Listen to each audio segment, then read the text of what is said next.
author. She's written over 50 books, and she'll be talking about a number of subjects. Her focus is primarily the West and the American frontier, and women during that time period in that setting. So thank you for joining us, and come on up. Well, thank you very much. Thank you. Thanks for coming out on Super Bowl Sunday. I appreciate it. Last Sunday when I was in church, I was telling some of the people that I was going to be doing this, and they said, Super Bowl Sunday?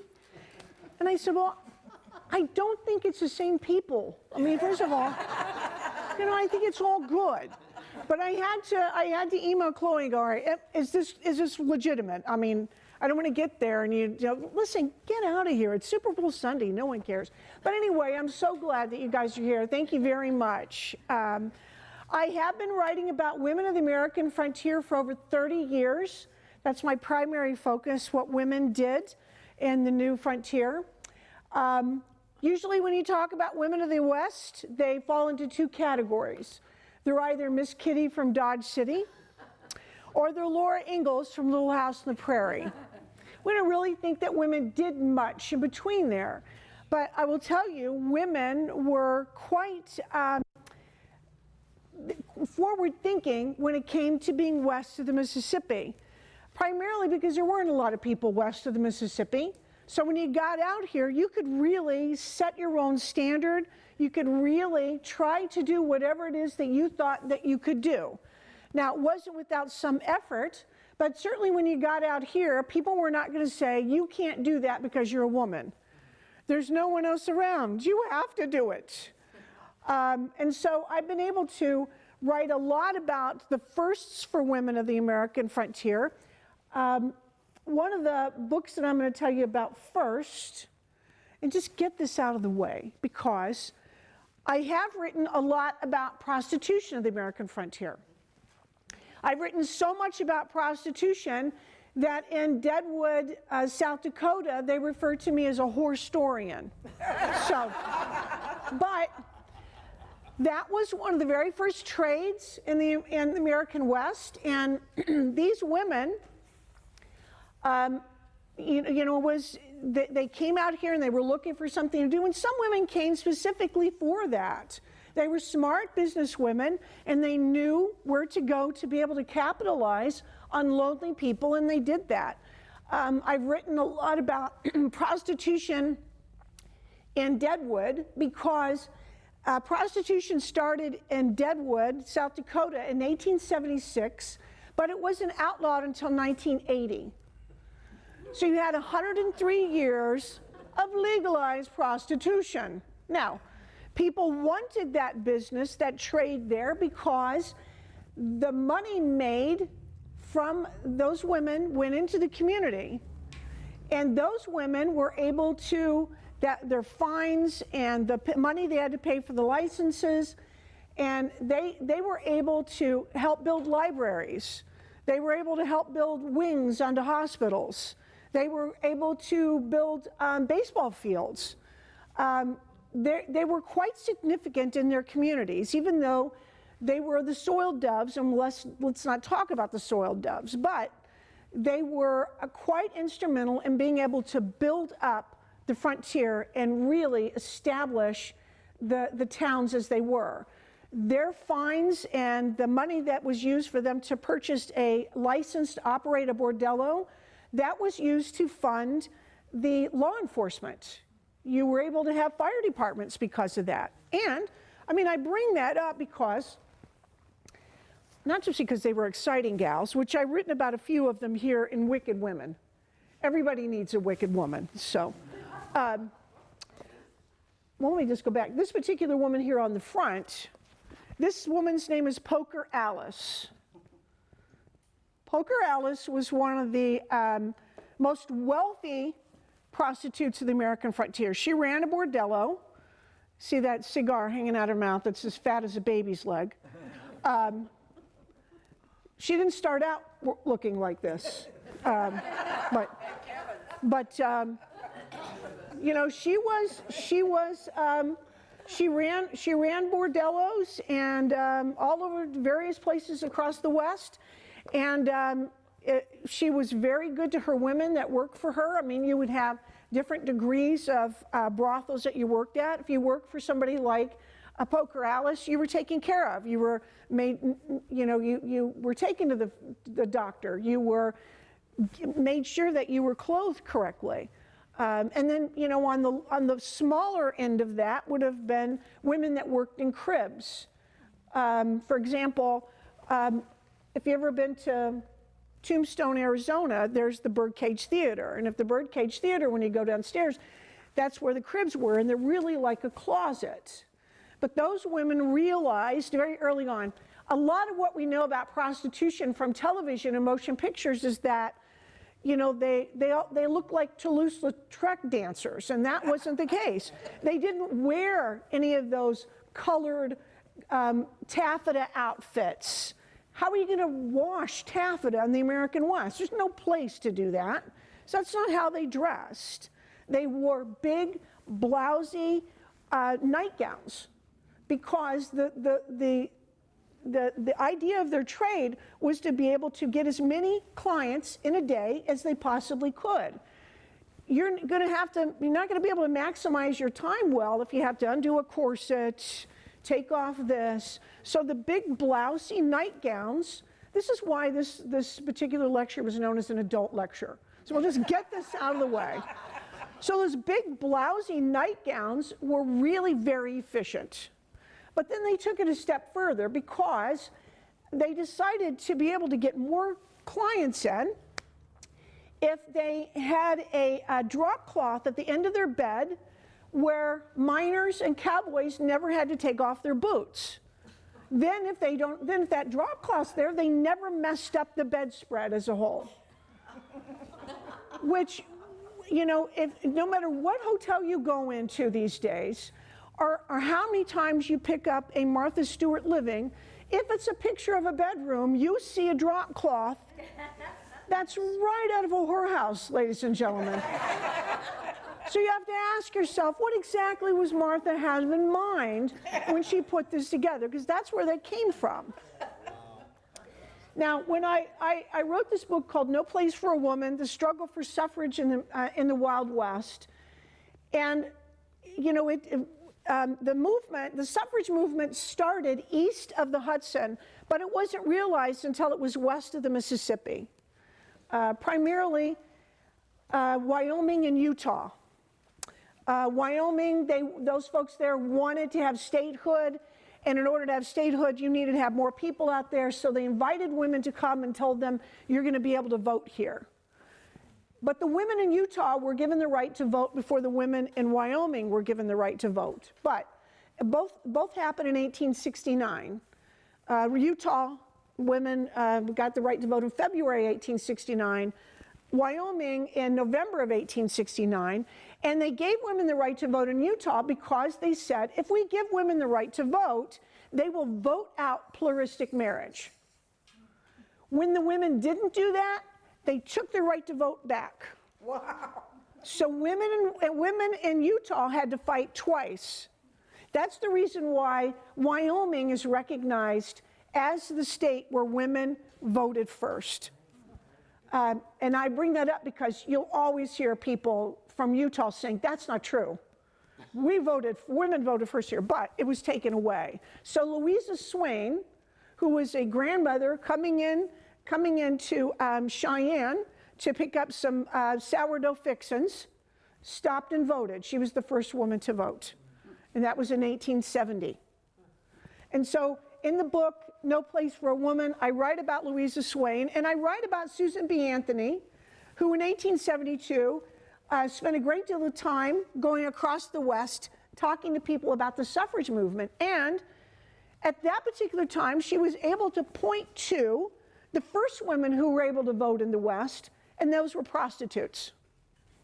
If you ran a bordello and you purchased a license, you were able to vote in local elections. So Susan was able to say, these women voted when they were supposed to and they were responsible.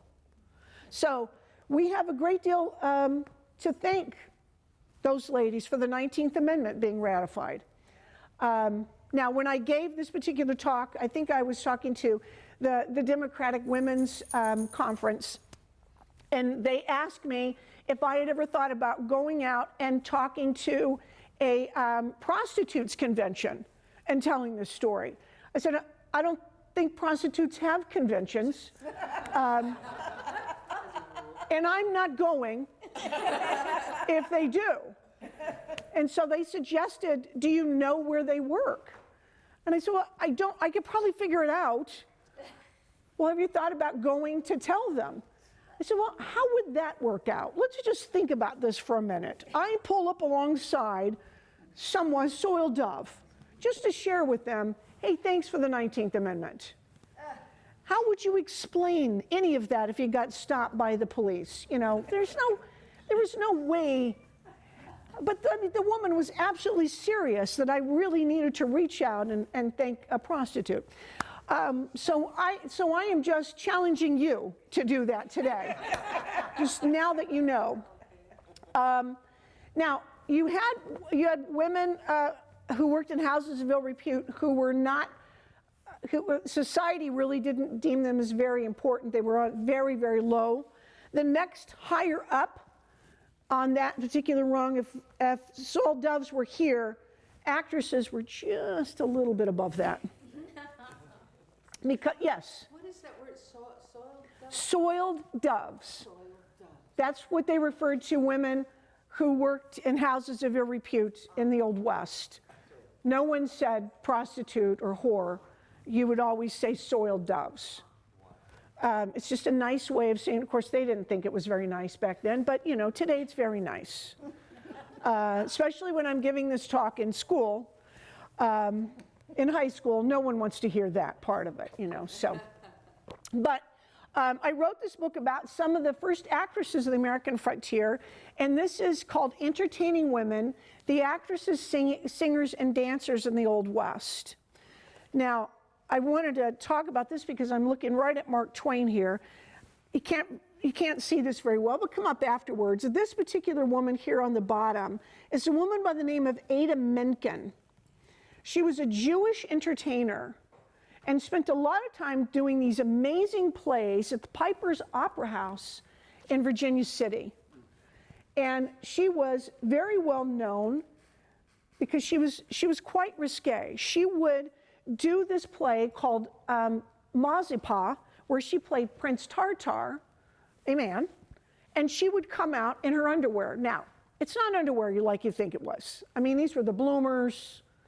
So that's the kind of, but that was risque in Mark Twain's day. And I bring this up because Samuel Clemens loved Ada Menken and would go to see her show over and over and over again. Because at some point in the show, too, she would strip down to nothing and just be wearing yellow chiffon.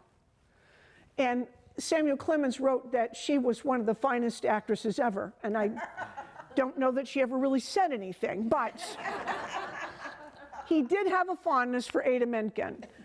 But I'm kidding. She was an incredible talent, and she, part of her playing Prince Tartar on stage was they would bring an actual horse on, because when Prince Tartar was caught in a crime, they banished him out of the kingdom, and so they put him on the back of a horse. And so really in the act, Ada Menken is put on the back of a horse, and she goes behind the set, and there's stairs on the set that go up to this makeshift mountain.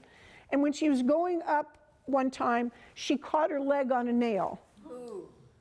And it became infected, and she ends up dying from that infection. But she was an incredible poet, too. So in addition to just being, you know, bare with just yellow chiffon, when Samuel Clemens would come to visit her, they would talk about poetry and yellow chiffon, I suppose. But anyway, in addition to writing about, I'm going to tell you about two other women in this, because this is something that a lot of people don't know. There was a dancer by the name of Kate Rockwell. And Kate Rockwell is known as the Flame of the Yukon. She spent a great deal of time in the gold rush there in Alaska, and then she married a bartender at the saloon where she worked, and he said, you need to share your act everywhere. So he booked her in places as far south as Texas, as far east as St. Louis. And she would go and do her act. Now, her act was very simple. She would come out dressed head to toe in red chiffon. She had a hat that had red chiffon. She had an umbrella that had red chiffon on it. And when the music would strike up, she would spin around violently. And the red chiffon would fan out, which made her look like she was on fire. And that's why they called her the Flame of the Yukon. But if you saw her act once, that was it. There wasn't any reason, that was all she did. But entertainment was at a premium in the West. And so when you would come to see that act time and time again. Now, as she got older, she added roller skates to the act, so she could get the maximum spin going. Now, her husband, who was the bartender, who was really booking her in all these places, she would go and perform, and she would send her money home. Eventually, her husband decided that she was getting a little bit too long in the tooth, and so he sent his mistress to her to train to be able to do this act. Again, she's sending all her money home. Now, when Kate Rockwell dies, because her husband eventually divorces her, marries the young Chippy, the new Chippy that's the entertainer, the new Flame. And so Kate Rockwell dies a pauper, but her husband has taken all of that money and invested in Nickelodeons and different theaters across the American West. We know that man as Alexander Pantages of the Pantages Theaters. We don't know Kate Rockwell at all. But had it not been for Kate Rockwell, there would be no Pantages Theater. So if you're in LA or wherever and you're going past the Pantages Theater, spit and say huzzah for Kate.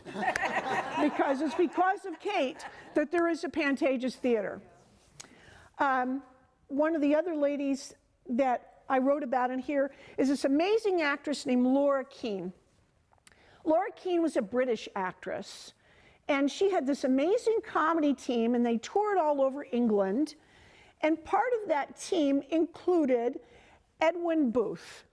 Now, the Booth family was very, very popular.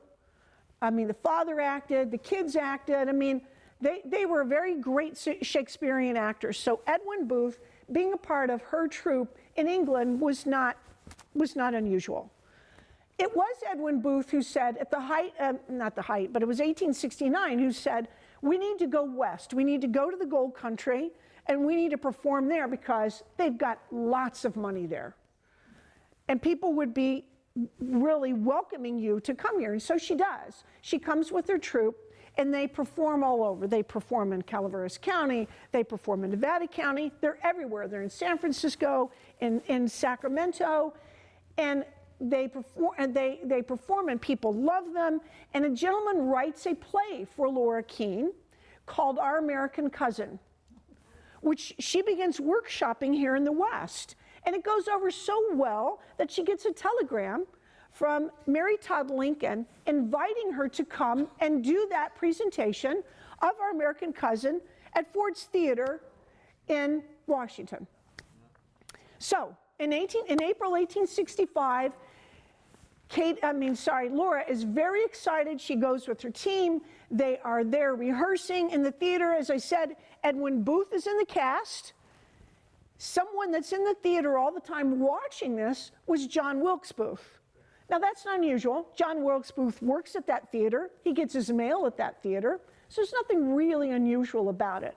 So you have John Wilkes Booth, who is there, Edwin Booth in the cast. John Wilkes Booth knows when every laugh is going to happen. He knows when every time somebody is going to applaud. He makes a mental note of this. And so, opening night, that fateful April day, Laura Keane is on stage performing. Now, she is known throughout the West not only for her magnificent talent, but for the amazing clothes that she wears. If you can imagine being in the West and you don't see a lot of refinement, Laura Keane was that refinement. Her garments were just gorgeous.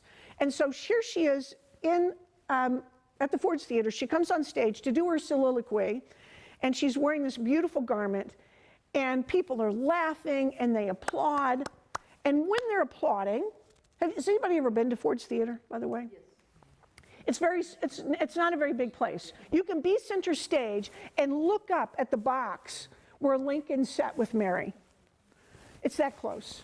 And so Laura is doing her play, and people are laughing and applauding, and John Wilkes Booth then decides that's when he's going to go up into the box, and that's when he's going to shoot the president. So he shoots him in the head.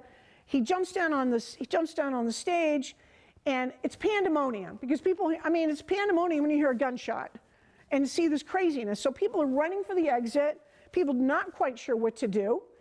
And Laura looks up and she can see the president sitting like this.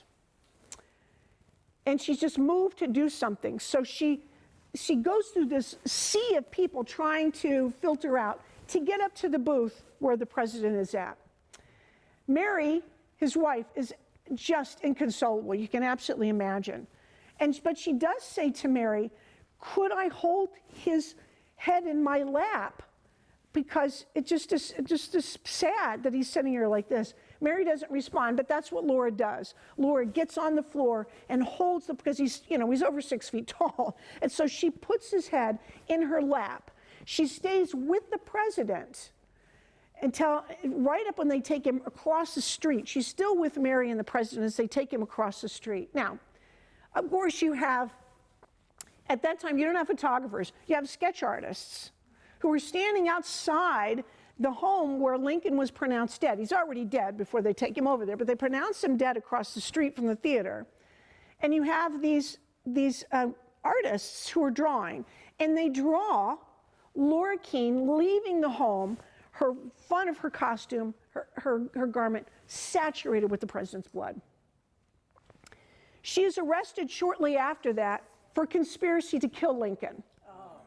People say, John Wilkes Booth is in the audience, Edwin Booth is in your troupe, it's you. You're one of the people that started this, and so so she's questioned. But she's not, they eventually let her go, but she's just so torn up over this. This is her big break, and this is how it all happens. And, she ends up being questioned for, killing of one of the greatest presidents ever.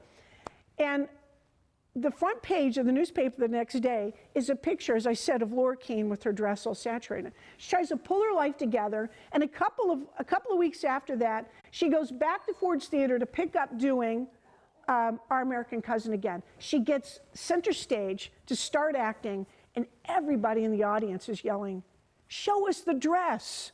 Show us the dress!" No one cared anything about what she had to say or the play. They just wanted to see the dress. Laura was so devastated by this that she leaves the business. Our American Cousin closes. She leaves the business. She takes the dress, gives it to her husband, and says, "Please return this to the gentleman in Chicago who made it." The gentleman in Chicago who made it cut it up into a variety of small pieces. If you go to Ford's Theater today, in the basement, you will see Lincoln's stovepipe hat right next to Laura Keene, pieces of Laura Keene's dress. Now, I think that's a pretty fascinating story as it is, but the person who purchases Our American Cousin after that and goes on to make hundreds of thousands of dollars is Edwin Booth.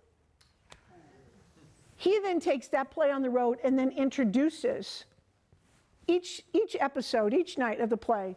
This is the play that was going on when my brother shot the president. Oh my goodness. Was he ever indicted for No. collaboration? No. Laura Keene leaves the business. You never hear about Laura Keene ever again. But that's just some of the stories about the amazing entertainers of the frontier. Then unless you don't really know about these stories. You guys probably have heard about Our American Cousin. You don't know about Laura Keene. You don't know about the Pantages Theater. One of the other subjects that I spent some time on is writing about the first female physicians of the American West. Women wanted to be doctors. They studied to be doctors in the East, which was really not an easy feat, because when women started, and there were just two that enrolled in Harvard Medical School in 1850, the men at Harvard were so outraged that a woman would deem herself to be so unfeminine as to study this particular profession, they resolved that a curtain had to be put between them and these women because they didn't want to look at them. They thought it was just disgusting that women would do this. But women who believed that they'd be able to have a career in the West because there weren't a lot of doctors, they stayed with it. They became physicians. They could easily become midwives. That was a real recognizable thing for women to do. But if you wanted to go further than that, that was frowned on in the East. But as I said, in the West, there were no rules. We need a doctor. There's no one in 75 miles from here. You're a woman. You're going to have to prove yourself even though you're a woman, but there's no one else, and so you're welcome here.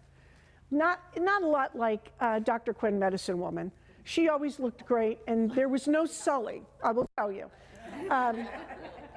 But I loved writing about some of these amazing women because one of my favorite lady that I write about was Dr. Sophie Herzog. Now, Dr. Sophie Herzog was the foremost authority about treating gunshot wound victims in the American West. I keep saying American West. We know it's America. I don't need to keep harping on that. In the West. If you were shot below the heart and above the knee, the person that you wanted to go see was Dr. Sophie. She had a very unusual way of treating gunshot wounds. In the Old West, if you were shot, if the bullet didn't kill you outright, what killed you was the doctor probing in to take that bullet out. But Dr. Sophie said, there's got to be a better way. And so she would get a gunshot wound victim in, and she would tie a rope around their upper torso, tie a rope around their legs, tie them to a bar above the hospital bed, and flip them upside down, and let them hang there for an indeterminate amount of time, because it was her reasoning that gravity is going to take effect, and that bullet is going to work its way to the surface of the wound. She was so incredibly successful that she had a necklace made of all of the bullets that she had removed in her career. And when she died, she's buried with that. One of the other women that I write about in here is a woman by the name of Dr. Lillian Heath out of Rawlins, Wyoming. Rawlins, Wyoming was a railroad town, and there were some men that were there were not happy with their lives. One such was a gentleman by the name of George Webb. And George Webb is a 30-something-year-old man who decides to take his own life. And so he puts a shotgun here and fires. But it doesn't kill him, it just blows his face apart. Dr. Lillian Heath, who's one of the very first women physicians of the American frontier, says plastic surgery is the way to go.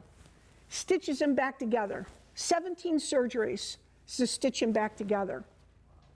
There's great pictures of them. You know, I'm glad we're not, don't eat first. I mean, come and look at the pictures. But 17 surgeries puts him back together. He found a reason to live after that, ends up getting married and having children, and eternally grateful to Lillian Heath for what she did. But as I said, these women were just phenomenal. Oh, look. Here, I forgot this. Here's a copy of An Open Secret. This is about the prostitution in Deadwood. So, I forgot I brought that. And you go from that to Iron Women, which is about the women who helped build the railroad. If you ever see any pictures of when the Transcontinental Railroad met up in Utah in 1869, you will only see pictures of women who were married to the railroad tycoons. You will not see any pictures of women. And that's because they said women had no part in surveying any of the land or laying any of the track. Therefore, they don't need to be photographed in this momentous occasion. But if it hadn't been for women, no one would have gotten on those trains. That was 1869. By 1874, the railroad industry was no one wanted to ride them. They were uncomfortable. They were spewing this black stuff all over the prairie. And so it was a woman who invented the first emission control systems that went on a train to keep them from belching out that smoke. It was a woman who invented the modern-day refrigerator boxcar. It was a woman who invented the cattle car. In 1851, they were talking about, 1861, they were saying, listen, we have to have a more humane way of getting these cattle from point A to point B. By the time they get to point B, they're emaciated, they're sick. We have to find a way to be able to do this. And so the Humane Society launched a campaign and said, we're going to give the winner $500 if you can come up with a cattle car. And it was a lady who was a daughter of a rancher in Terre Haute, Indiana, named Nancy Wilkerson. Nancy comes up with the idea of a rack and pinion feeding mechanism on board that the cattle can either go for water or go for the food, and all it has to be done, all they have, their nose just has to move it aside. It was a woman who did that. It was a woman that invented what we call couplets that go in the wheel wells of the magnificent tires that went, or tires, wheels that were on a train to get them to stop. Women invented the automatic crossing guards. Women are the ones that said, we need bathrooms on these vehicles. Sincerely, we can't go from stop to stop. We need bathrooms. That's because men can pee anywhere. Women realize that's not going to work for us. So they're the ones who said, we need to come up with these ideas, and they did. And so that's what this particular book is about. It's about not just that, but it's about the amazing things that happen on train with women in history. The 19th Amendment is written on a train going from Wyoming to Chicago. And the woman who drafts the 19th Amendment lived in Nevada County. Her name was Ellen Clark Sargent. Her husband was Aaron Sargent. He was a senator, he was a California senator. She's very much into the suffrage movement. She drafts what she thinks that the 19th Amendment should look like, and they're talking about this as he's taking a train with her. They're going to Washington. They have to change trains in Wyoming. It's snowing. The train is packed. But who comes on that train with no place to go? Susan B. Anthony. And Ellen Clark Sargent recognized her and invited her to come and share their compartment with them and their food. So by the time they get to Chicago, they have hammered out what would be the 19th Amendment. That was in 1872. The 19th Amendment isn't ratified until August 1920. Not a single word was changed. So that's an amazing thing that happened on the railroad. Another amazing thing that happened on the railroad, what am I doing time-wise? Are you guys bored so far? I'm looking out. I don't see anybody going, please, for God's sake, shut up. The Super Bowl, what time is it? I have no idea. It's 2:37. 2:37. Okay, good, good. One of the other amazing things that happened on a railroad is found in this particular book called The Pinks, which is about the first female Pinkerton detective agents in the West. We don't know that women had a hand in what was going on with Pinkerton. Alan Pinkerton has an office in Chicago in 1856, and this petite, sweet lady comes in his office and says, I would like to have a job. And he says to her, I'm sorry, we have no positions open as for a secretary. We don't need her. She's, no. I want to be an agent. I think that I can get into places as an agent that men can't. And so he says to her, that's fine, we're going to take a chance on you. And so her first case was in 1856, and it was a little town in Mississippi. And at this little town in Mississippi, let me back up and say that the Pinkerton detective agent they're not in the law enforcement business. They don't arrest people. They don't care who you murdered or who you stole or who you are that stole. They're in the loss recovery. That's all they are. I mean, that's pretty much all they are today. Their job is to go and get the stuff that was stolen. So this bank is robbed in Mississippi, and they take, I don't know, it's more than $50,000, which is a significant amount of money in 1856. She goes down into Mississippi with two other male agents, and At the crime scene, the teller has been murdered. Somebody has bashed the back of his head out. It's a pretty brutal crime scene. But in the potbelly stove is a half burned up IOU signed Alexander Drysdale. And on the floor, they find a button with the monogram AD on it. Doesn't take long to figure out the murderer was Alexander Drysdale. That's who you're looking for. But again, they don't care who the murderer is. They want their stuff. They want that money. And so she says, I'm going to befriend Mrs. Drysdale. She and I are going to go to teas together. We are going to go horseback riding together. We're going to go to sewing bees together. And so over a course of time, they become very good friends. And so after a while, Kate Warren decides, I am going to fall off during our daily horseback ride. I'm going to fall off my horse in front of their plantation and pretend to be more hurt than I am, so they will feel compelled to take me into their home. And that's exactly what happened. So the minute they bring her into the home, and she's staying there overnight, she gets up and decides to start leaving a trail of blood beside Alexander Drysdale's bed. Now, the first night, that trail of blood is really nothing. Drysdale wakes up and he thinks, oh, I've had a nosebleed. It's really... but as the weeks go on, that trail of blood gets longer, until finally it leads to the garden on a full moon night, very clear.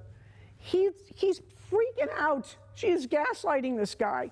He looks up through the clearing and he sees, he doesn't know this, one of the other two male detectives that she's taken with him, dressed like the teller, including the back of his head all bashed out.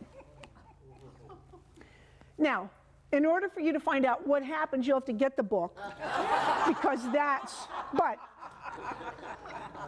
I'm going to fast forward then to another significant event that happens in early 1860, right after President Lincoln, who was president-elect, is supposed to be making his way from Pennsylvania to Washington, D.C. for the inauguration. There is a plot to assassinate Lincoln before he gets there. Kate Warren is one of the first people to help who uncovered this. And her job, Alan Pinkerton says, you have got to get to Pennsylvania, you've got to secret the president out on a train and get him here. So she finds the president and she says, you've got to take off your hat, you've got to walk stooped over with this shawl around your shoulders. I'm telling people that you're my brother, that you're sick, and that's how we're going to make this work. And so she was able to get that part done, but there is so much intrigue and so many people making threats to derail every train because they're not sure where he's at, that it's a very harrowing experience. Kate stays with the president. She does not sleep. She stays with him the entire time. Now, what's significant about that is the logo for the Pinkerton Detective Agency is a woman's eye, wide open, and the motto underneath is, the eye that never sleeps. And that's because of Kate Warren. Kate Warren goes on from there to become the head of what we now know as the Secret Service. Kate trains other agents to be these phenomenal Pinkerton agents and other agents to be Secret Service agents. That was a woman. We don't know hardly anything about that kind of thing, but that's what she did. What else? Oh, I will tell you about, and then I'll take some questions. I was able to write this book called The Widowed Ones, Beyond the Battle of the Little Bighorn. And it's about the 7 officers' wives who were left widows at the last stand. Just by a grand miracle, I was able to get all of Libby Custer's things. And Libby Custer she kept amazing notes. And all of these friends that were officers' wives were very good friends with Libby. They all did things together. They picnicked together, they sang music at night, they played games. And so these women were very close. And so when their husbands leave in June of 1876, from Fort Lincoln to go into Montana, they don't know that that's the last time that they're ever going to see their husbands. And they're told, listen, you've got to make sure that the word coming back to you that we're gone is legitimate. Because oftentimes, whenever the cavalry would go out, you would get rumors that they had died. So they heard some smattering. So here it is in early July, because they still don't have word. So early July, these women, 3 of them are at Libby Custer's. It's very late, very hot. And suddenly they can hear out on the boardwalk the footfall of troops coming to her door. They knock on the door, and when she opens it, they say 3 things to her. None wounded, none missing, all dead. And that's how she knew they were lost. Now, these women, Libby Custer never did go into Montana. But these women had to quickly pull themselves together because it's the military. Thank you very much for being here at Fort Lincoln in the Dakotas. You've got to get out now. More people are coming in. So grieve quickly. We're going to put you on a train and get you back to where you were going. And this was in 1876, and the press was all over them. They get on a train, every stop they make, the press is there to find out, how are you feeling? How am I feeling? I've lost my husband. These women could bond with one another out of the shared grief because it was a horrific incident that happened. Some of these women couldn't find their husbands' torsos. Some of their husbands were burned beyond recognition. Nellie, what was Henry, I can't remember the guy's name now. It'll come to you in a minute. One of the ladies, they couldn't find her husband's head. And so who else are you going to talk to about this except women that are going to already understand what you're talking about? And so, I mean, it's just horrific what the press did in 1870. We think they're bad now. 3 days after the Battle of Little Bighorn, they are at George Custer's parents' home, asking them all kinds of probing questions. Now, the Custers have lost everything. They lost all 3 of their sons, a son-in-law, and a nephew. However you feel about Custer, he's immaterial. These are human beings who didn't care anything about the political side. I've lost all of my sons. I'm terribly grieved. Maggie Calhoun, who was George's sister, was married to a gentleman who was killed alongside Custer. She is so distraught over this, she develops a stutter. They all go back to their homes in the East. The woman whose husband they couldn't find his head, she goes east with her two children, but 3 years afterwards, she's still hearing him call her. Please come find me. I'm missing. Please come. Where are you? Please come find me. So she leaves her children and her home and goes on a 3-year venture to find her husband. She ends up in Fort Worth, Texas, not even really knowing how she got there. Her family comes to get her. They have to institutionalize her because they do not understand. She cannot understand. She thinks he's still alive. It isn't until the 1980s that they discover that one of the skulls that they found were indeed her husband's. But that's just the story of what these women went through. And I just think it was really fascinating because that's the side of Little Bighorn that you never hear anything about. I was sharing with these lovely folks here beforehand that, the book won the Willa Cather Award for scholarly nonfiction, which I was really pleased about, but I got bashed by critics who said, how dare I not write about Libby Custer and the other widows going to the Sioux and Cheyenne and expressing their sorrow over them losing their husbands. It was 1876. How would Libby have actually found any of those Native American women? Well, that's one. You didn't do that. They would have all been killed had they come up there. And it's not like there's an address. They're nomadic people. And so I find the fact that we try to affix what you would do in 2025 with how they should have behaved in 1876 really, really silly. It wasn't the same thing at all. What's amazing about this story of these women is they stayed friends their whole lives. Libby Custer lives the longest. She's the first woman to do a documentary. She's in her 80s. One of the very first documentaries ever made stars Libby Custer. She plays a grandmother, and she takes her little granddaughter into a pottery making factory. You can Google it today. You can Google Libby Custer, the pottery maker, and you'll see Libby. But she lives the longest. The rest of them, you would think that being on the frontier and everything that came with that, the weather, the hostile Native Americans, the disease would have been the thing that kills them. But what kills them is the 20th century. One of them dies in a carriage accident, in a motorized carriage accident in New York. One of them dies because her skirt is underneath the subway. But their friendship was real and true, and they got together and they shared letters, and that's what this book is about. There's some other, I've written about teachers. Teachers were great. In the American frontier, when you brought, the women believed that the only way to save the West was to civilize the West.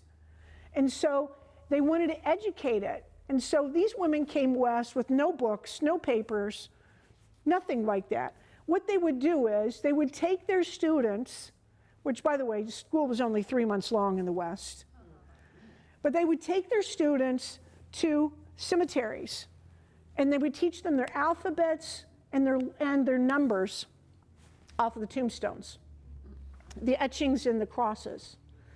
And so once in a while, if you see some of these historic photos of a teacher with all her class at a cemetery, don't think, how ghoulish is that? That was a classroom for some of the people in the West. Does anybody have any questions? I'm curious to know if anybody's talked to you about optioning for a film. They have. Hollywood's a lot of talk. Yeah. And so, yeah, the Pinks, I've met with, a few weeks ago, I met with Doris Kearns Goodwin, who wrote Lincoln, who did the movie Lincoln, and some of the other people from Fox that want to make it into a motion picture, into a series. We'll see if that ever happens. I've had a couple of my other things be optioned, but nowadays they will tell you that it's expensive to make a period piece, and no one cares about history. What about 1923 and that whole thing? Taylor Sheridan could write a series about his dog, and everybody would watch it. He's just one of those, he is the exception to the rule, and you can't make the exception the rule. Yeah, I see what You know, it's an industry where everybody thinks that they can do it. Everybody thinks that they can write a book. Everybody thinks that they can make a movie. I don't know any other profession that's like that. You never walk up to a dentist and say, I removed a couple of impacted molars. I think I can take on an entire practice. But people do that with some of the arts. And so I have not a lot of hope that anything will ever happen to that. It's nice. I wish that they would do it. But if they would do it, 5 years ago, before COVID, it was optioned, and I sat in on some meetings, but they wanted to make it all about, they wanted to set it up like a Trump bashing thing, which it doesn't really fit. And then they just wanted to make up a lot more things to juice it up, and there's no reason to. It's such a rich story in and of itself. Kate Warren is the first woman Pinkerton detective agent. Hattie Lawton, who's a black American slave, is the second. And her story is phenomenal too. You don't need to make up a bunch of other stuff. You have to really try hard to make history boring. But that's just the way the industry is. And so it would be great if that happened. If I didn't look like Ruth Buzzy, maybe I would go out there and be able to make a pitch for myself. But, this is what you have. And so I'll just keep writing books about women of the West. I've got a book here about the early cowgirls in the American frontier. Did you write anything about Calamity Jane? I did, but I didn't bring that book. I've written 56 books. I didn't want to kill you with 56 books. Where you go, what is wrong with this woman? Why would she bring all 56? But I've written about Roy Rogers and Dale Evans. I loved spending time. The family let me go through all of their things. There were about 65 boxes that no one had ever, I'll finish with this story because it's great. One of the boxes was nothing but love letters to Roy.